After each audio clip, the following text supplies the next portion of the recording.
سڵاوتان لەبێ بەڕێزان، خۆشحاڵم جارێکتر لەگەڵتانین بۆ وەرگرتنی بۆچوونەکانتان لە پرۆگرامی مایکی خەڵکدا. داوای لێبوردن دەکەین، دیارە نەمانتوانین لە کاتی خۆی وەکو هەموو ڕۆژێک لە 5 خولێک ئێمە بتوانین لەگەڵتانە بین. بۆ ئێستا ئێمە لە خزمەتی ئێوەدان بۆ وەرگرتنی بۆچوونەکانتان لەسەر تەوەری کتر کە ئەمڕۆ هەینیە تەوەری پرۆگرامەکەتان کراوەیە، وەکو هەموو هەینیەک دەتوانن لەسەر هەر کێشە و بابەتێک قسە بکەن و مەش دەرفەتێکە بۆ ئەو تەوەرانەی کە لە ماوەی هەفتەی ڕابردوودا پێشکەش کران و هەندێک لەو بەشداربووانە دەرفەت نەبوو یاخود پەیوەندیەکانیان وەرنەگیرا بۆ قسەکردن لەسەر ئەو تەوەرانە دەتوانن ئەمڕۆ پەیوەندیکەن و قسەی خۆیان بکەن. دڵدار لەگەڵماندایە لە ئاکرێوە. ئەم کاتت باش کاک دڵدار، فەرموو.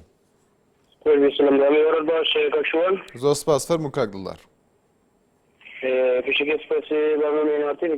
زۆر سپاس دەکەین. ئێمەوەکی پێشمەرگە قسە دەکەین. بەڵێ فەرموو. خۆش بێەوە چەندێکە ماشمان ناتوە. بەڵێ ئەوە ماوەی 2 ساڵ دەبێت قەتعا ماجی تەوزیع نەکریا لە شارەوانی لە بەلەدیاتێ داواکاری لە سەرۆکی پەرلەمان لە ئەنجومەنی وەزیران ئەو قەتعانە پێشمەش کام. سپاس بۆ کاک دڵدار لە ئاکرێوە. محەممەد لە سەی سادقەوە لەگەڵماندایە. سڵاو دەبێ کاک محەممەد. کاکشوان ئێوارە باش. زۆر سپاس، ئێوارەت باش کاک محەممەد. بەڕێزی وەڵام نەمەوێت لەسەر دیارێ قسە بکەم لە شارۆچکەکەی خۆمان. بەڵێ فەرموو. تەبعانە و کۆڵانانەی ئێمە تازە کۆنکریت و کۆمەڵی ئیشی باشی بۆ کراوە، بەڵام ئێستا هاوڵاتیان لە زۆر لە کۆڵانەکان تاسەی پیا دروستەکەن. لەبەرەوەی زۆربەی ئۆتۆمبیلەکان لەو کۆڵانانەوە هاتوچۆکەن زۆر بە سەریعیە ڕۆن و چەندین حادیسەی دڵتەزێن وانە ڕوویداوە، بەڵام ئەوەی کە تێبینیە ئەو تاسانەی بەرپرسەکان دروستەکەن. تا شۆپڵی تیاتەکە دوای حکوومەت بێدەنگە لێ تاسەکانیان لا نابە، بەڵام ئەو تاسانەی ماڵە فەقیرەکان وانەی کە لە دەسەڵاتانین دروستەکەن بە 5 دقە لایە بن و قسەیش پێگرن و سپاسانەکەم ویستمەوە تێبینێ بڵێم لەبەرەوە بەپرسانە شارەکەی خۆمان گوێیان لێوێ و چارەسەری بکەن. بەڵێ سپاس بۆ کاک محەممەد لە سەی سادقەوە. هێمن لە سلێمانیەوە. سڵاو دەبێ کاک هێمن. کاک شوانجانم کاتۆ باش. هەموو کاتێکت باش. وڵای کاک شوانجان ببوورە ئەمڕۆ تەمەەن هەواڵێکی ترم بی سەبارەت بۆی کە گوایە کەشتێک تر بەرە ئەوروپا ڕۆیشتووە. ئەمەن کەشتەکەی تریان ئەڵێ گوایە بە حکمی وڵاتی مەغریب چۆن ئەڵێ ئیجازەی ناوە کە ئەو کەشتە وەربگرێ بە حکمی کە ئیجازەی نەبووە. باشە برای بەڕێزم، یعنی ئێمە زۆر سەیر ئێمە لە وڵاتی کاژین، گوایە ئێمە باسی حکوومەتی سەربەخۆی کوردستان نەکەین، بەڕێز سەرۆکی هەرێم، بەڕێز سەرۆکی حکوومەت، بەڕێز هەموو وەزیرەکانی پێش و باسی ئەوواکەن کە ئێمە چۆن لە حکوومەتی سەربەخۆی خۆمان دروست دەکەین، بەڵام بەداخەوە ئێمە نەوتەکەش ڕەواناکەین، نەوتەکەش کەس نازانێ بۆ شوێڕوە. ئێستا ئەو کەشتێ داماوەی کە کەشتیەکەمیان کە ڕۆیشتووە لە مەغریب کەشتەکان جێراوەتەوە بە پێی ئاژانسی ڕۆیتەرز. کاک شوانجامە چێ بەرپرسە بۆ خاتری خوا کاکە برای بەڕێزم سامانە سروشتەکان پڕی کردو بەسەر خەڵکی سلێمانیە، بەسەر فەرمانبەری شاری سلێمانیە. داواتان لێ یەکەم وەکو هێمن سەراوی. سپاس بۆ کاک هێمن لە سلێمانیەوە. نەشوان لە ئاکرێوە. سڵاو دەبێ کاک نەشوان. ئەم کاتت باش کاک نەشوان. کاتت باشتر، ئێواری باش. زۆر سپاس دەکەین. فەرموو. ئێواری باش. ئێوارەت باش کاک نەشوان. من گوێم لێتە. بەڵێ دەست خۆشی بەرنامەیەتە بکەم. زۆر سپاس دەکەین.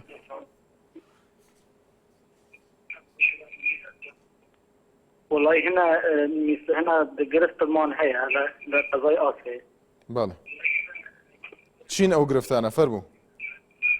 والله وەکی موچەی پێشمەرگەی، وەکی موچەی فەرمانبەران. بەڵێ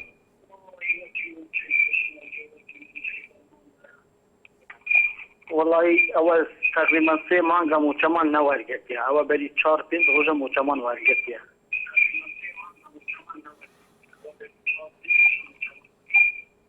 أري والله يعني أمان لخاني إجازة إن بقرآن إستانية أموتي ورجت مانشي. سپاس بۆ کاک نەشوان لە ئاکرێەوە. محەممەد لە سلێمانیەوە. ئەم کاتت باش کاک محەممەد. ئەم کاتە باش کاک شوان. سپاس دەکەین. فەرموو کاک محەممەد. دەربارەی ئەو جیراوانی کە تا بێسەر و شوێن بن و کەس بەرنامەیەکی لەسەر نەکە دەمێ لەسەرەوە بدوێم.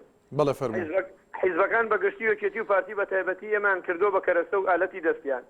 تەنانەت هەندێک کەسی وا جێل کردو ئەڵێن مادەم موچەمانە دەنێ خیانەتە ئەگەر پشتیان نەگرین وە ئەزانن داهاتی کوردستان مەوچی باوکی ئەوانە و ئێمەش لە ئەستێرێکی ترەوە هاتوین و بەشمان بەم کوردستانەوە نییە.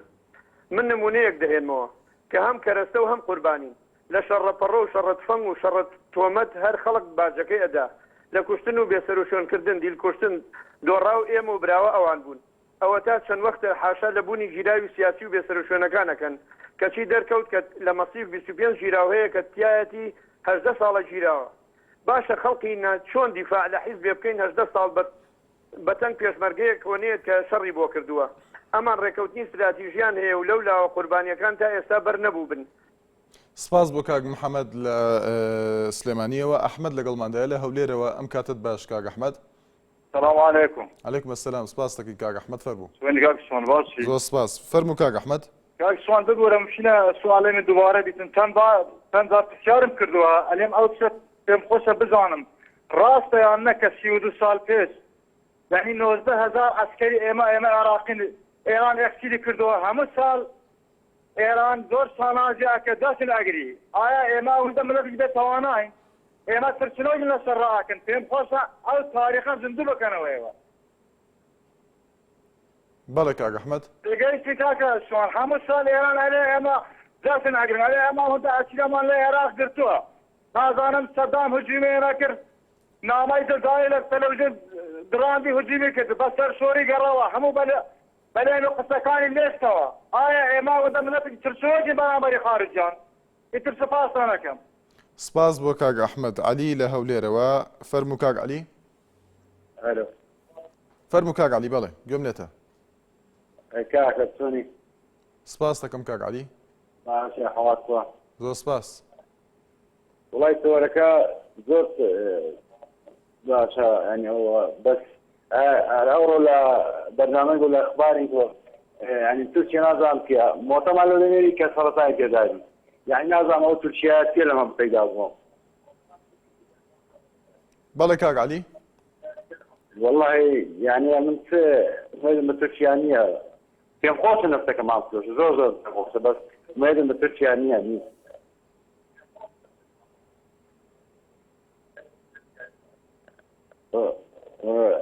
زور كان خوش بس آخر شيء لقاها زور سيرة يعني تركيا يوانية ما زور أو لكن بەڵێ سپاس بۆ کاک عەلی لە هەولێرەوە. ئومێد لە کەڵەکچیەوە لەگەڵماندایە. ئەم کاتت باش کاک ئومێد. کاتت باش. هەموو کاتێکت فەرموو. برای بەڕێز. بەڵێ کاک ئومێد. برای بەڕێز ئەمە چ کەنالی دەکەیەوە داواکاری منە شەخسی. بەڵێ فەرموو. دەلێت ئەو نەفتە کورە دەبەسە واز بینە ناورە و کەنالی دەکەیەوە باسی نەوتی تێدا دەکرێت. بەڵێ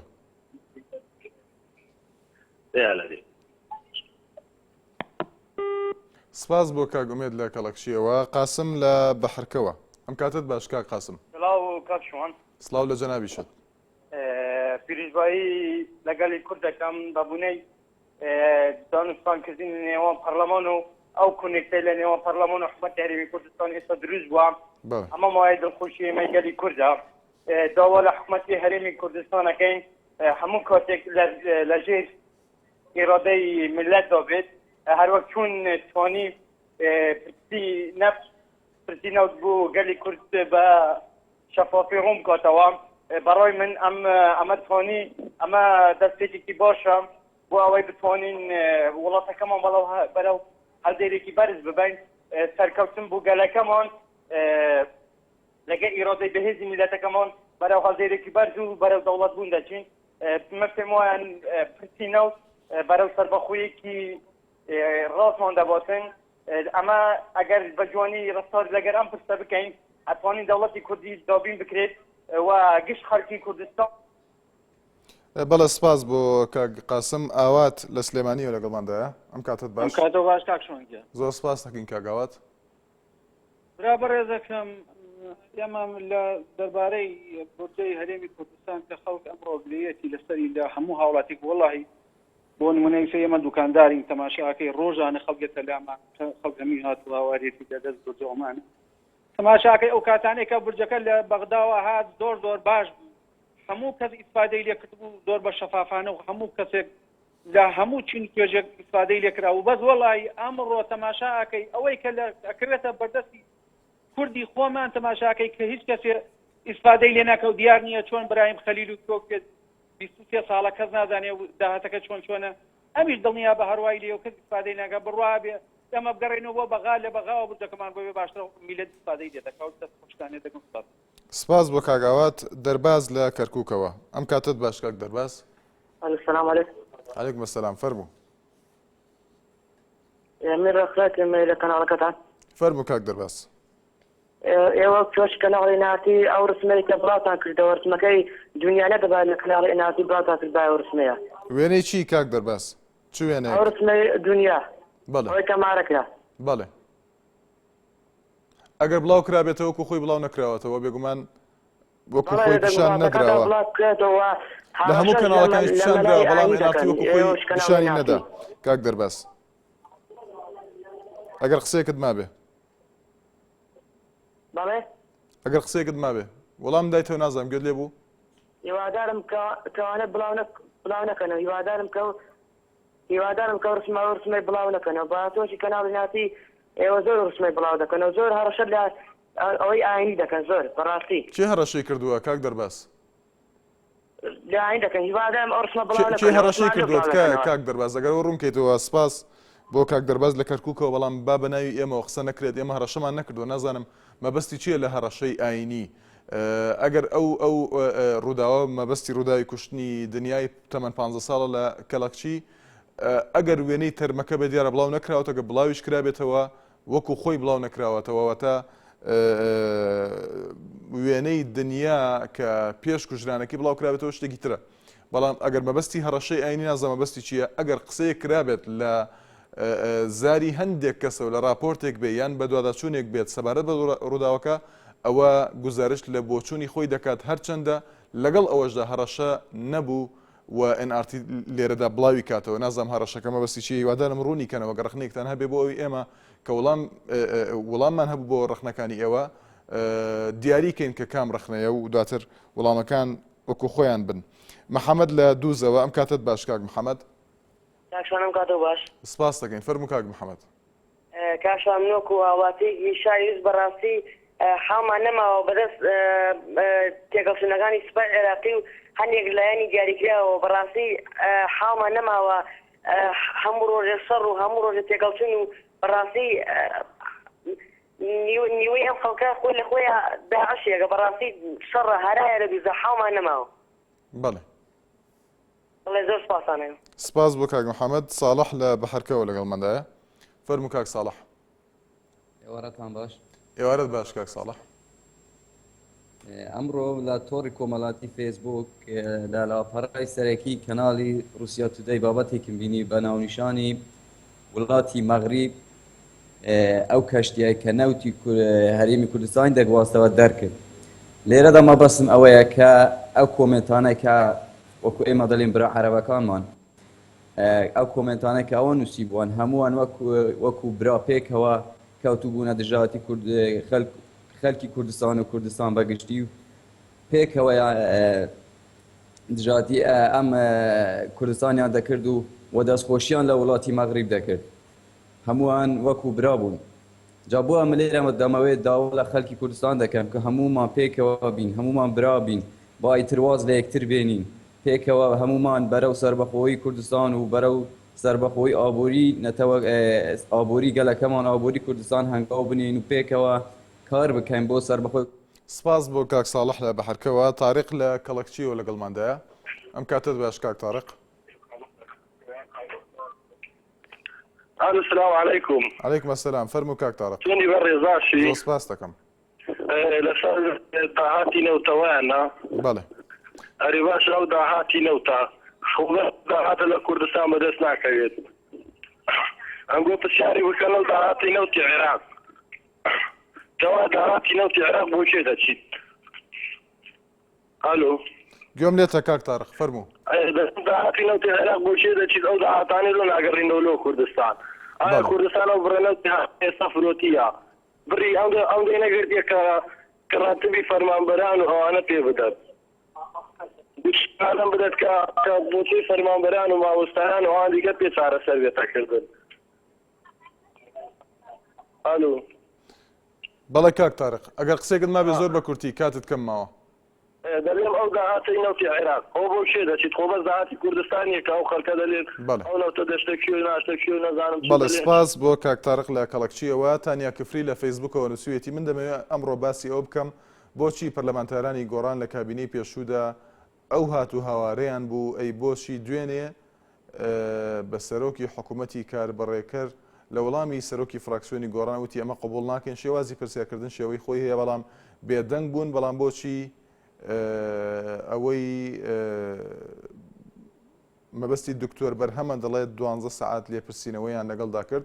مەسعود محەممەد نووسیوتی داواکاری لە بەڕێستان بە دۆداچوون کەن بۆ دابەشکردنی زەوی بۆ پێشمەرگەی پاسەوانی تایبەت زیاتر لە 9 مانگە ناویان گەڕاوەتەوە بەڵام زێوەکان دیاری نەکراون. نۆشدار کۆچەر نووسیوێتی باسی چارەنووسی ئەو دەرچووە دانەمەزراوانە بکەن کە بەر لە 4 بۆ 5 ساڵە تەواومان کردووە و کەس باسییان ناکات لە دەڵێت وەڵا لە هەمومان لە ماڵ تووشی حاڵەتی دەرونی بووین. بڕوا لەگەڵماندایە لە هەولێرەوە ئەم کاتت باشکاک بڕوە. هەموو کاتێکام سپاس دەکەین فەرموو کاک بڕوە. بڵێ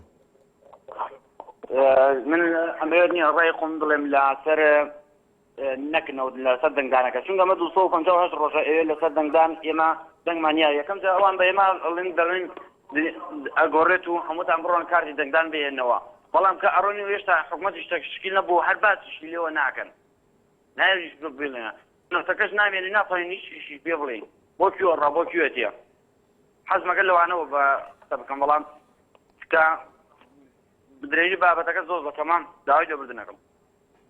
سپاس بۆ کاک بڕوا لە هەولێرەوە. جەلال لە سلێمانیەوە ئەم کاتت باش کاک جەلال. ئەم کاتە باش کاک شوانجان. سپاس دەکەین فەرموو کاک جەلال. کاک شوانجان دەست خۆشی لە بەناوەکەتان دەکەم وەڵا هیوادارم کەمێک وەختم زیاتر بکەی بۆی وەکو تێبینیت لەسەر مەسەلەی کواڵەتی کۆنتترۆلی خواردن لە زاخۆ کە دوێنێ لیژنەی قایمقام یا دوێنێ با پێرێ بوو بەڵایە نەچوو بێتم خواردنی تورکی هاتووە بە تایبەتی شیرەمەنەکان و بە تایبەتی تریش سەردەمەنەکان وەکو مۆتا و ئاکرێم و شتانە ئەڵێ ئەو خواردنە سەردەمەنانە کە هاتووە موادێکی تایە ئەو موادە موادی یعنی بە تەبیعەت خەڵک تووشی شێرپەنجاکە یعنی ئەمە دیارە دەستیان قەسەر لە تورکیاوەیەت بۆمان مەسەلەی دووەمیش مەسەلەی حکومەتی هەرێمە یەکێتی پارتی هەردووچیان لە کابینەی 6 و 7 تا بەڕاستی هەردوو لایەن بە شەریکی نەوتیان بەڕێکردەوە نەوتیان زیوە و داهاتەکەی دیار نییە و شەفاف نییە. ئێستاش سەرۆکی حکومەتەوە قابلی قبوڵ نییە خەڵک محکەمەمان بکە ئەگەر خەڵک محکەمە نەکا خەڵک بە دەرچوون نەکا خەڵک داوای حەق خۆی نەکا ئەی خەڵک چی بکە وە لە مەسەلەی. سپاس بۆ کاک جەلال لە سلێمانیەوە. شاخەوان هەر لە سلێمانیەوە لەگەڵماندا ئەم کاتت باش کاک شاخەوان. ئەم کاتە باش زۆر سپاس فەرموو کاک شاخەوان. کاک سوان. بەڵێ هەلو بەڵێ کاک شاخەوان من گوێم لێتە. ئەمە عەرزێکمان وەرگردەوە لە گەرمانی ئەم ساڵانە. بەڵێ ئیسا 2006 ئەڵێم تاریخە بەسەر شوایان بڕاتە بۆ هەولێر دووبارە نوێیکەنەوە عەرزەکە تاپۆش کرا ڕقمشیان داوە پێمان کاکە هیچیان بۆمان نەکردووە. بەڵێ کاک شاخەوان. ئاوتم بەشکم شتێکمان بۆ بکەی 400 ناوەڵێکە بۆ هەولێر نازم ئەم ناوەکەیەتەوە. بەڵێ سپاس بۆ پەیوەندەکەت هۆشیار هۆگر عەبدوڵڵا نووسیوێتی زیاد لە 50 ئەندام پەرلەمان بە بەرزکردنەوەی دروشمی دژی گەندەڵی خەڵک دەنگی پێدان باشە بۆ داوا ناکەن موچە و ئیمتیازاتەکانی خۆیان کەم بکرێتەوە وەک لە کاتی هەڵبژاردن بانگەشەیان بۆ دەکرد. ڕێبەر لەگەڵماندایە لە ئاکرێوە. ئەلۆ ئێوار باش کاک شوان. ئێوارەت باش کاک ڕێبەر. دەستخۆشیل تاوارێتە زۆر سپاس دەکەین. فەرموو کاک ڕێبەر. کاک شوان ئەگەر مرۆڤ گۆنزدەکێ بکات بڵا گۆنزەش مرۆڤی بێتن ئەو کەسین گۆنزیش حکومەتە هەرێما کوردستانێت کەن ئایا ئەمنە تەبعی حکومەتە عێراقی نەجبوتی ڕۆژێکش ڕۆژان پەیوەندی پەوانەکەن گۆنزەش حکومەتە عێراقی بکەن چونکی ئەم هیچ بەشێکن حکومەتە عێراقی ئەوە یەک یا دوێژی ئەس دەستخۆشیل کارمەندی ئاسایشا کەم و پێشمەرگا بەڕاستی ئەو ئەم نامەت هەرێما کوردستانی هەی بوومە تشتكي زوري باشا تفتح كمثلي أبرو هكرتها رفجا مثلي أبي كاك شفان بار بك المثلي سر بعيد مثل أبرو جهة خويت برداي قصة نوشين دابراون كانوا قصة هريما كردستان كان هكرتو خلقك بورش هكرت بلا بخوبت تشتا مثلي بزايندن كاراوشا مثل أبرو تشافايا لهنگی قدر حکومت هرما کردستان زاین تو قدر آسایشی پیشمرگی از جاره کدی بجم دست خوش با آسایش هرما کردستان دست خوش با پیشمرگی چاوی خرا ایک ماچ کم براسیا و امن هم تیرا بوما بس سپاس بۆ کاک ڕێبەر لە ئەکرێوە محەممەد لە بازیانەوە فەرموو کاک محەممەد ئەم کاتە باش کاک هەموو کاتێکت باش کاک محەممەد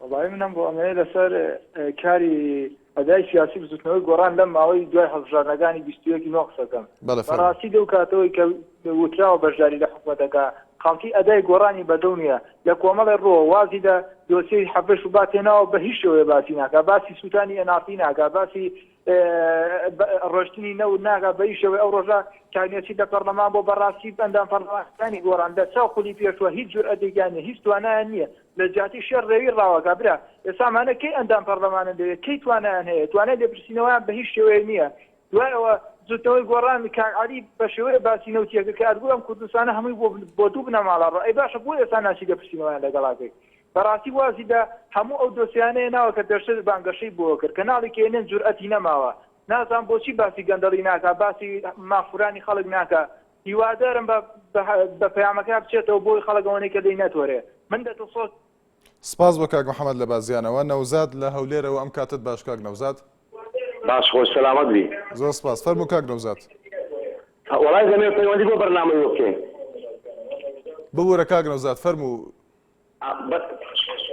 فەرموو کاک نەوزاد ئێستا گوێمان لێتە بەڵێ